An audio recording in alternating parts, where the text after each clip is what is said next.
حلال گوشت جانور کے چند حلال اجزاء، ان میں سے نمبر 1 زبان. یہ بالکل حلال ہے، اس کا کھانا جو ہے وہ شریعت میں جائز ہے. حلال گوشت جانور کے اجزاء میں سے ایک کا جو آپ کے سامنے ذکر کیا. چند حلال اجزاء میں سے نمبر 2 گردے. گردے کا کھانا حلال گوشت جانور کے بالکل شریعت نے جائز قرار دیا ہے.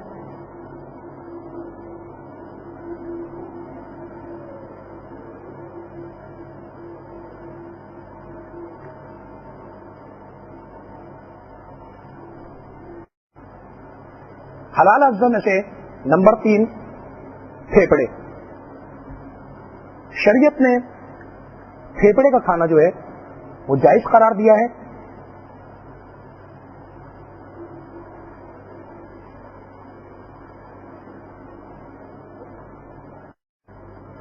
چند حلال چیزوں میں سے چوتھے نمبر کی چیز دل جو ہے وہ شریعت نے اس کا کھانا جو ہے وہ جائز قرار دیا ہے.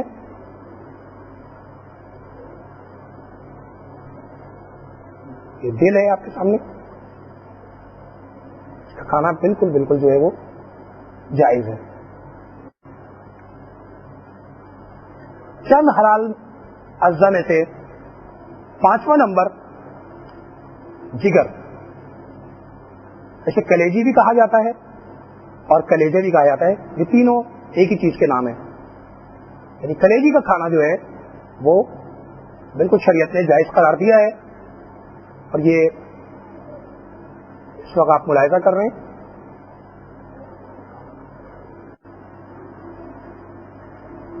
چند حلال اجزاء میں سے بال اور کھال کا کھانا جائز ہے. البتہ اس میں یہاں پر یہ وضاحت ضروری ہے کہ بال کھانے سے مراد یہاں پر یہ نہیں ہے کہ مکمل طور پر ان بالوں کو جو ہے وہ کھایا جائے. البتہ اگر یہ کسی سالن وغیرہ پکانے کے اندر اس طریقے سے بال وغیرہ جو آ جائیں تو سالن جو ہے اس پر کوئی فرق نہیں پڑتا، کیونکہ یہ پاک شمار کیے گئے ہیں اور حلال بھی ہیں. لہذا اگر یہ کھانے وغیرہ کے اندر جو ہے اس کو کھا بھی لیا جائے تو جو ہے یہ جائز ہے. اسی طریقے سے چند اجزاء میں سے کھال کو بھی شمار کیا گیا ہے. البتہ کھال سے ہماری یہاں پر اس وقت یہ مراد ہوگی کیا ہے کہ ایسا نہیں ہے کہ پوری کھال کو پکا کے کھایا جائے، بلکہ اگر کوئی سالن پکتے ہوئے اگر کسی گوشت کے پیس پر کوئی کھال وغیرہ کا ٹکڑا لگا ہوا ہو، جیسے کہ پائے وغیرہ پکانے کے اندر جو ہے یہ عموماً جو ہے کھال کا ٹکڑا وغیرہ لگا رہ جاتا ہے، تو اس کو کھایا جا سکتا ہے اور یہ بالکل جو ہے وہ جو ہے جائز جو ہے وہ ہے.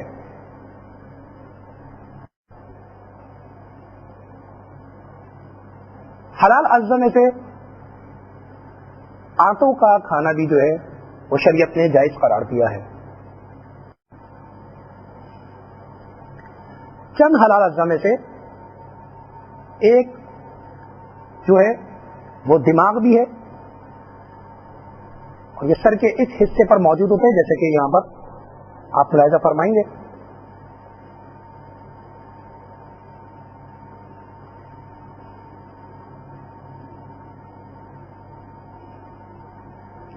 یہ آپ اس وقت ملاحظہ فرما رہے ہیں.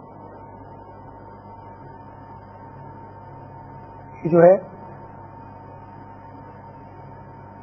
دماغ ہے جو اس وقت جو ہے کو دکھایا جا رہا ہے.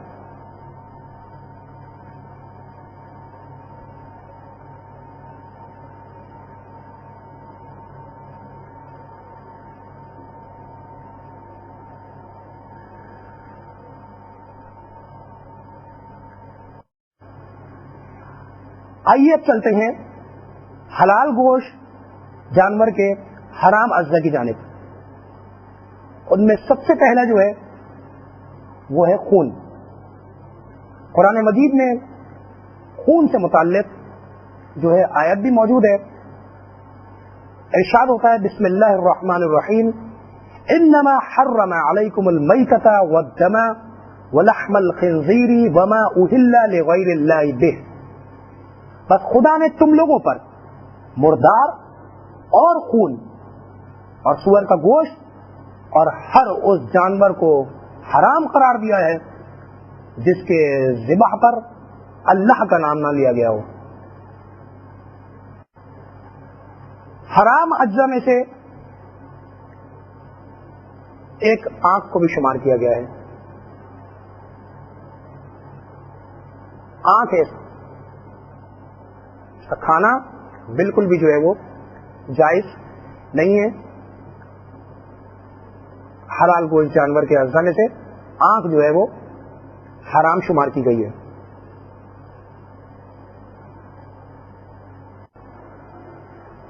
حرام اجزا میں سے ایک قابل ذکر چیز تلی بھی ہے، اور اس تلی کا کھانا جو ہے وہ حرام شمار کیا گیا ہے. تلی اور کلیجی دیکھنے میں عموماً ایک شکل کی لگتی ہیں، لیکن کلیجی کا ذکر جیسے کہ کھانا جائز تھا لیکن تلی کا کھانا حرام ہے. تلی کی خصوصی پہچان یہ بھی ہے کہ اس پر ڈاٹس ہوتے ہیں، اور جبکہ کلیجی یہ بالکل جو ہے وہ صاف ہوتی ہے اور کسی قسم کا اس پر نشان وغیرہ جو ہے وہ موجود نہیں ہوتا، یعنی کسی قسم کے نقطے وغیرہ جو ہیں وہ موجود نہیں ہوتے. جبکہ تلی کو اگر غور سے دیکھا جائے تو اس پر باقاعدہ جو ہے وہ ڈاٹس موجود ہوتے ہیں، باقاعدہ ڈاٹس موجود ہوتے ہیں اس پر. اور اس کی ایک اور پہچان یہ ہے کہ یہ پیٹ سے بالکل چپکی ہوئی ہوتی ہے. تلی کا کھانا جو ہے وہ حرام ہے. حرام اجزا میں سے ایک غدود کو بھی شمار کیا گیا ہے. یہ ایک مخصوص قسم کی گٹھلیاں ہیں جو کہ جانور کے گوشت میں پائی جاتی ہیں. ان کو جو ہے غدود کہا جاتا ہے اور ان کو حرام شمار کیا گیا ہے.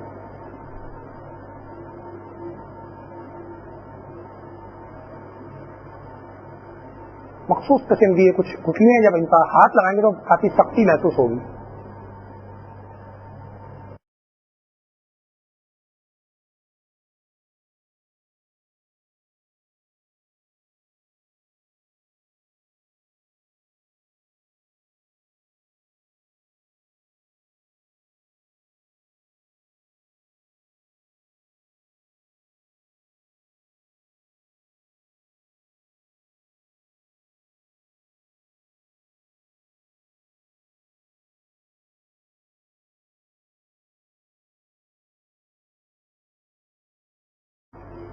اب جس موضوع پر گفتگو کی جا رہی ہے وہ ہے جانور ذبح کرنے کی شرائط اور ذبح کی غلطیاں.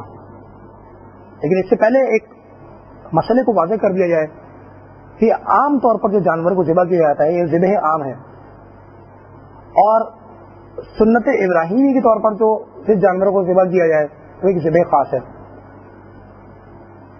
حج کے موقع پر حج کا ایک رکن بھی ہے اور حاجی پر قربانی کرنا واجب بھی ہے، اور جو شخص غیر حاجی ہو یعنی حج نہ کر رہا ہو اس کے لیے قربانی کرنا مستحب عمل میں سے ہے. البتہ یہ بات واضح رہے کہ قربانی کا جانور انعام ثلاثہ میں سے ہونا چاہیے. انعام ثلاثہ سے علماء نے کیا مراد لی ہے؟ یعنی اونٹ، گائے، بیل، بکرا، بکری، بھیڑ، دمبا، یہ چیزیں جو ہیں انعام ثلاثہ سے مراد لی جاتی ہیں. لیکن بالکل ایک واضح ہو گیا جب آپ کے ایک سوال اگر کیا جائے کہ مرغی وغیرہ کی قربانی ہو سکتی ہے کہ نہیں ہو سکتی، لہذا جیسے انعام ثلاثہ کو ذکر کیا گیا، انعام ثلاثہ میں مرغی نہیں آتی، لہذا اس کی قربانی جو ہے وہ نہیں کی جائے گی. عید کے موقع پر جو قربانی کی جاتی ہے وہ اس میں جو ہے انعام ثلاثہ میں شمار نہیں ہے، لہذا مرغی کی قربانی جو ہے وہ صحیح نہیں رہے گی. البتہ یہ عام ذبح کے وقت جو ہے اس کو عمومی طور پر جو ہے وہ ذبح جو کیا جاتا ہے وہ بالکل جو ہے صحیح ہے. لہذا اب جو گفتگو ہے وہ جانور ذبح کرنے کی شرائط اور ذبح کی غلطیوں سے متعلق ہے. تو سب سے پہلے جانور ذبح کرنے کی شرائط، یہ بات واضح رہے کہ ذبح کرنے والے کا مسلمان ہونا شرط ہے. اچھا، اس سے کوئی فرق نہیں پڑتا کہ وہ مرد ہو یا عورت ہو، اور ایسا مسلمان بچہ جو سمجھدار ہو، یعنی برے بھلے کی تمیز رکھتا ہو، وہ حیوان کو ذبح کر سکتا ہے. دوسری شرط ذبح کی یہ ہے کہ جہاں تک ممکن ہو سکے حیوان کا گلا لوہے کی چھری سے ہی کاٹا جائے. تیسری شرط جو ہے وہ ذبح کرتے وقت حیوان کا رخ قبلے کی جانب ہونا چاہیے. اس میں دو صورتیں بنیں گی، حیوان کو چاہے دائیں جانب لٹا کر ذبح کیا جائے، چاہے بائیں جانب لٹا کر ذبح کیا جائے. لہٰذا سے شرط ہے کہ حیوان کی جو گردن جو ہے وہ اور اس کا پیٹ یعنی سینہ یہ قبلہ رخ ہونے چاہیے. البتہ پاؤں، ہاتھ اور یہ منہ جو ہے اس کا قبلہ رخ ہونا لازم نہیں ہے. چوتھی شرط جو ذبح کی ہے وہ یہ کہ ذبح سے پہلے ذبح کرنے کی نیت سے ذبح کرنے والا خود خدا کا نام لے. یعنی خود سے مراد یہ ہے کہ دوسرا اگر دور کھڑا ہو کے اللہ اکبر کہے تو یہ ذبح میں جو ہے وہ کفایت نہیں کرے گا. اچھا، کتنا ذکر کرنا ہے؟ اگر صرف بسم اللہ یا اللہ اکبر کہہ دے تو کافی ہے. پانچویں شرط، ذبح ہونے والا حیوان حرکت کرنا چاہیے. مثلا دم کو حرکت دے یا ذبح ہوتے وقت اپنے پاؤں ہاتھ وغیرہ جو ہے وہ زمین پر جو ہے وہ مارے. چھٹی شرط جو ذبح کی ہے وہ حیوان کے بدن سے اتنا خون نکلنا چاہیے جتنا معمول کے مطابق نکلتا ہے. پتہ چلا کہ ایک جانور کو ذبح کیا بالکل ذرا سا خون نکلا تو اس وقت جو ہے یہ، اور باقی خون نہ نکلا تو یہ صحیح نہیں رہے گا. ساتویں شرط یہ ہے کہ حیوان کا گلا ذبح کی نیت سے کاٹنا چاہیے. مطلب کسی جانور چھری وغیرہ پر جا کے گر گیا یا مثال کے طور پر کوئی نیت وغیرہ نہیں کی تھی اس حوالے سے تو یہ صحیح نہیں رہے گا. ذبح کا طریقہ کیا ہونا چاہیے؟ ذبح کا طریقہ جیسے کہ شرائط ذکر کی، ذبح کا طریقہ یوں ہے کہ حیوان کی گردن کی 4 بڑی رگوں کو مکمل طور پر کاٹ دیا جائے، اور ان رگوں میں سانس کی نالی، کھانے کی نالی، 2 موٹی رگیں جو کھانے اور سانس کی نالی کے دونوں طرف ہوتی ہیں، اور ان رگوں کو اس طرح سے کاٹنا ہے کہ جو گلے کی جو گرہ جو ہے اس کے نیچے کی جانب سے اس طرح سے کاٹا جائے کہ وہ جدا ہو جائیں. اچھا، یہ انعام ثلاثہ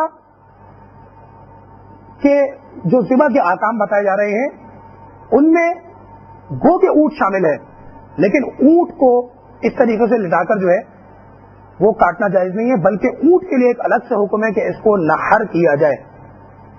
اور یہ پیٹ سے اوپر کی جانب اور گردن سے نیچے کی جانب ایک خالی مقام جو کہلاتا ہے، اس میں نیت کرنے کے بعد اللہ کا نام لینے کے بعد چھرا گھونپا جائے اور ایک جو ہے وہ کافی مقدار میں جو خون نکل آتا ہے اس کو جو ہے یہ نحر کہا جاتا ہے. لہذا اونٹ میں نحر ہی کرنا واجب ہے. البتہ یہ جائز نہیں رہے گا کہ گائے، بیل، بکرا، بکری، بھیڑ، دمبا ان کو اونٹ کی طرح نحر کیا جائے، اور یہ بھی جائز نہیں ہے کہ اونٹ کو اس طریقے سے لٹا کر کہ جس طریقے سے گائے، بیل وغیرہ کو ذبح کیا جاتا ہے اس طریقے سے ذبح کر دیا جائے، یہ جائز نہیں رہے گا. لہذا اونٹ کے لیے ایک خصوصی حکم ہے کہ اس کو نحر کر کے جو ہے نحر کرنا جو ہے وہ واجب ہے.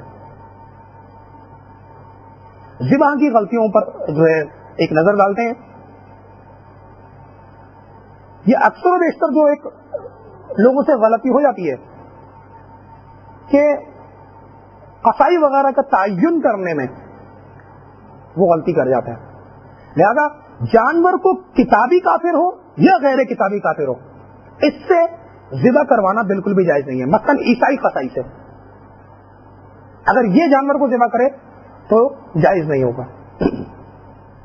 اسی طریقے سے اسٹیل کی چھری کے حوالے سے علماء کی ایک تعداد منع فرماتی ہے کہ اسٹیل کی چھری سے جو ہے وہ جانور کو جو ہے وہ ذبح نہیں کیا جا سکتا. ذبح کی غلطیوں میں سے ایک غلطی یہ بھی ہے کہ 4 رگوں میں سے بعض رگوں کو کاٹ دیا جائے, مثال کے طور پر 2 رگوں کو کاٹ دیا جائے اور پھر صبر کیا جائے کہ جانور کے مرنے کا. یہ جائز نہیں ہے, 4 رگوں کو پے در پہ کاٹنا ہے. جان بوجھ کر, ایک اور غلطی, جان بوجھ کر جانور کو قبلہ رخ نہ کرنا. جیسا کہ ابھی ذکر کیا کہ اگر جانور کا عموماً جو ذبح کرتے ہوئے منہ وغیرہ جو اٹھا لیا جاتا ہے, یہ منہ وغیرہ سے جو ہے نا کوئی فرق نہیں پڑتا, البتہ اس کی جو گردن جو ہے اور سینہ جو ہے وہ قبلہ رخ ہونا چاہیے. لہذا جان بوجھ کر اگر کوئی شخص قبلہ رخ نہ کرے جانور کو تو یہ جائز نہیں رہے گا. اسی طریقے سے ذبح کرتے وقت اللہ کا جو ہے وہ نام نہ لیا جائے تو یہ عمل جائز رہے گا اور ذبح کی غلطیوں میں شمار کیا جائے گا. اچھا جناب, اگر اس قسم کی کوئی بھی غلطی ہو جاتی ہے تو اس صورت کے اندر ہمارے پاس جو ہے وہ شریعت کا کیا حکم موجود ہے؟ غلط ذبح ہونے کی صورت میں, جیسے کہ ذبح کی جو غلطیاں ذکر کی گئی, غلط ذبح ہونے کی صورت میں جانور مردار کے حکم میں ہے اور حرام شمار کیا جائے گا, اور حیوان کا پورا بدن جو ہے وہ نجس شمار کیا جائے گا. جانور کو ذبح کرنے کے مستحبات, علماء نے چند چیزوں کو ذبح کے حوالے سے مستحب قرار دیا ہے. سب سے پہلی چیز یہ ہے کہ یہ بھیڑ بکری وغیرہ جو ہیں ان کو ذبح کرتے وقت ان کے دونوں ہاتھ اور ایک پاؤں جو ہے وہ باندھ دینا چاہیے, اور دوسرا پاؤں جو ہے اسے کھلا رکھنا چاہیے. اور گائے بیل وغیرہ کے اندر مستحب یہ ہے کہ اس کے چاروں ہاتھ پاؤں جو ہیں وہ باندھے رہیں اور دم کو جو ہے وہ کھلا رکھا جائے. اور اونٹ کے حوالے سے علماء نے جو چیز مستحب قرار دی ہے کہ اگر وہ بیٹھا ہوا ہو تو اس کے دونوں ہاتھ نیچے سے گھٹنے تک یا بغل کے نیچے ایک دوسرے سے باندھ دیے جائیں اور اس کے پاؤں جو ہیں وہ کھلے رکھے جائیں. اور اگر اونٹ کھڑا ہوا ہو تو اس کے بائیں پاؤں کو باندھ دیں. یہ اس میں جو ہے وہ مستحب ہے. مستحبات میں سے ایک چیز یہ بھی ہے کہ حیوان کو جب ذبح کیا جا رہا ہو یا اونٹ وغیرہ کو جب نہر کیا جا رہا ہو تو ذبح یا نہر کرنے سے پہلے ان کے سامنے جو ہے وہ پانی رکھا جائے. اسی طریقے سے مستحبات میں سے ذبح یا نہر کرتے وقت ایسا کام کیا جائے کہ جس سے حیوان کو کم سے کم تکلیف ہو. مثلا چھری خوب تیز کر لی جائے اور حیوان کو جلد سے جلدی ذبح کیا جائے.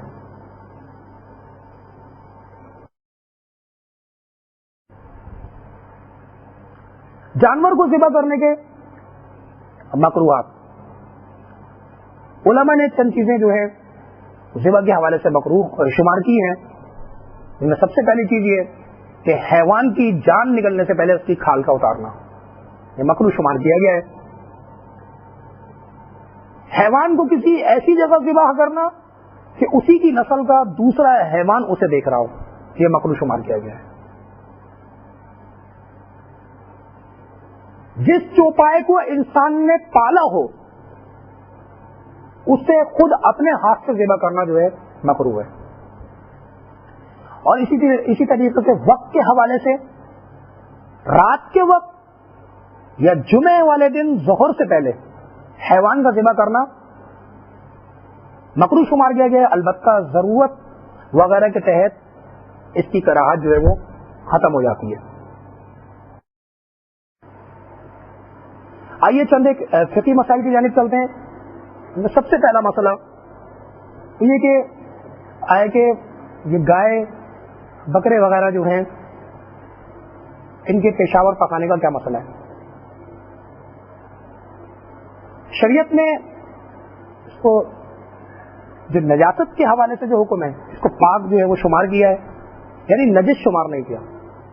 البتہ پاک سے یہاں پر یہ مراد نہیں ہے کہ اس کا جو ہے وہ کھانا پینا بھی جائز ہو جائے. یہ ضروری نہیں ہے کہ شریعت نے جس چیز کو پاک قرار دیا ہو اس کا کھانا پینا بھی جو جائز رہے. اگر پاک کا حکم بتایا ہے تو نجاست و طہارت کے حوالے سے بتایا ہے. کھانے پینے کے اپنے خود مخصوص جو ہے وہ احکام ہیں کہ کس اللہ تعالیٰ نے کس چیز کو حلال قرار دیا ہے, اس چیز کو آپ کھا سکتے ہیں. اچھا, اسی طریقے سے یہ خون کا مسئلہ جو ہے کہ جب جانور کو ذبح کیا جا رہا ہوتا ہے, یہ خون کے چھینٹے وغیرہ جو آتے ہیں, آیا کہ پاک ہے کہ نجس ہیں, اس وقت تو یہ جو ہے نجس شمار کیے جائیں گے. البتہ طہارت کے حوالے سے جو جانور کو ذبح کیا جائے اور معمول کے مطابق ذبیحے کا جس کو ذبح کیا جا رہا ہے اس کے خون نکل آئے تو اندر جو باقی بچا ہوا خون ہے اسے پاک شمار کیا گیا. یہاں پر بھی پاک سے مراد ہو رہے گی, یعنی اس کا کھانا پینا جائز نہیں ہو جائے گا لیکن نجاست کے حکم میں نہیں رہے گا, حالانکہ خون جو ہے وہ نجس تھا. اچھا, ایک اور سوال یہاں پر جو ہے وہ یہ ہے کہ یہ جو اس جانور کو ذبح کر دیا جاتا ہے گھر میں, یہ خون جو چاروں طرف فرش وغیرہ میں پھیل جاتا ہے, آیا کہ اس کو پاک کرنے کا طریقہ کیا رہے گا؟ یقیناً فرش جو ہے وہ اس وقت نجس شمار ہوگا اور اس کو بالکل اسی طریقے سے جو ہے پاک کیا جائے گا فرش کو کہ تقریباً جو ہے نجاست کرنے کے بعد تقریباً 2 مرتبہ جو ہے اس سے پانی ڈالا جائے تاکہ جو ہے پاک ہو سکے.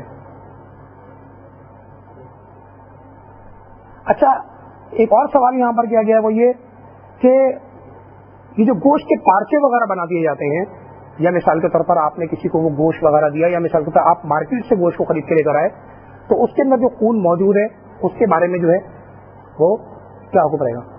بہرحال دھونے سے پہلے جو ہے اس کو پکانے سے پہلے اس کو دھونا جو ہے وہ ضروری ہے. خون جو ہے وہ حرام اجزاء میں سے, لہذا حرام اجزاء کو جو ہے وہ دھونا جو ہے وہ ضروری ہو جائے گا.